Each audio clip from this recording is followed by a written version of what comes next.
Alright, so real quick, there is a new update this year, okay? And certain items, certain categories are going to require that you fill out all of the item specifics, which is also known as product identifiers, okay?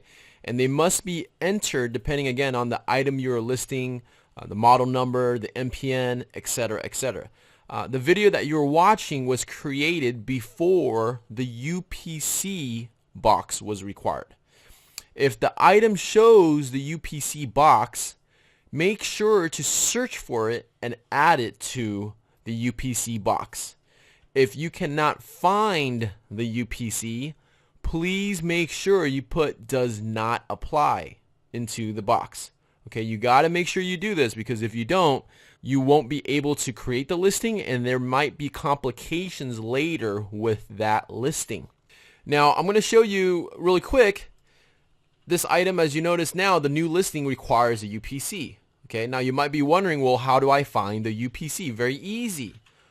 Make sure you save this website, upcitemdb.com or upcitemdb.com. Okay, very simple. You're going to go ahead and copy the model number and search for it. And a lot of times you'll be able to find it. And if you can't find it with just the model number, then type in the brand as well. But let's just try it with the model number.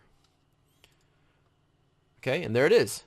But let's say you search for it and it didn't come up. We'll search for it with the model number and the brand. Okay, remember that. So if you search for it with just the model number, it does not pull up. Search for it again with the model number and the name of the brand.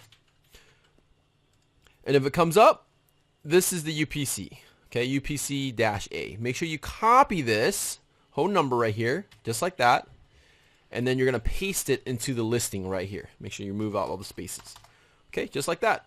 And then that is entering the UPC into the box.